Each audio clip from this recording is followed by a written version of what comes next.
বাংলাদেশের নামকরা ইফতার বাজার হলো ঢাকা চক বাজার। এই চক বাজারে দূর দূরান্ত থেকে মানুষ আসে খাবার নিতে। এখানে দেখেন বিভিন্ন রকমের গার্লিক নান, তারপরে আছে চিকেন নান, আছে বাটার নান, আরও আছে চিকেন পরোটা। এগুলো সবগুলো 100 টাকা পার পিস বিক্রি হয়। শুধু এই চিকেন পরোটা 50 টাকায় বিক্রি হয়। আসলে আমরা খাবার কিনি এবং অনেক সময় দেখে না দেখে কিনি। এই যে এখানে দেখেন কালার মিক্স করা হয়েছে, এটাকে বলে বাটার নান।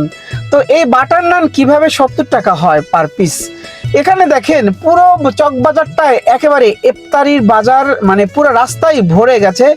এই শাহী মসজিদের সামনেই কিন্তু ইফতার বাজারটা বসে।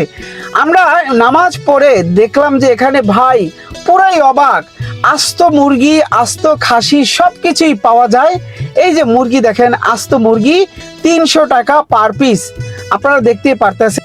পাশে আছে আমাদের সেই শিক্ষিত খাসি, যে দেখেন আনাম খাসি রান 800 টাকা পার পিস। এখানে আছে কিন্তু অনেক রকমের খাবার। এই খাবারগুলো আসলে না আসলে আপনাদের বোঝানো যাবে না যে ঢাকা চকবাজারে যে এই খাবারের মেলা, এই ইফতারির বাজার, ইফতারির মেলা আসলে না আসলে বোঝা যাবে না। এখানে আস্ত আস্ত মুরগি পাওয়া যায় 300 টাকায়, আছে কোয়েল পাখি, হাঁসের মাংস, আছে আলুর চপ, টিকা, বিভিন্ন রকমের খাবার। আরও আমরা দেখলাম 300 টাকায় এক বল বিরিয়ানিও পাবেন। তার মানে এখানে আসলে আপনাদের মুগ্ধ হয়ে যাবেন দেখলে। পাশে আছে সেই মহাব্বতের শরবত, যে শরবত না খেলেই নয়, ইফতারিতে কলিজা ঠান্ডা করার মতো শরবত। আসলে ওনরা কতটুকু ভাবে পরিষ্কার ভাবে বানাচ্ছে আমরা জানি না, কিন্তু দেখে ভালোই মনে হচ্ছে। আরও আছে এই যে দেখেন আপনাদের সেই পছন্দের খাবার।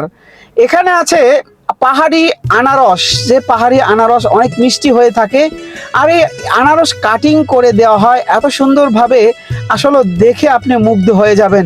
খুবই ভালো লাগলো। এই আনারস মাত্র 60 টাকা পিস বিক্রি করে কেটে মশলা দিয়ে। এবং ওনার সবচেয়ে ভালো লাগলো এই কাটিংটা, দেখেন কাটিংটা কত সুন্দর করে উনি দিচ্ছে।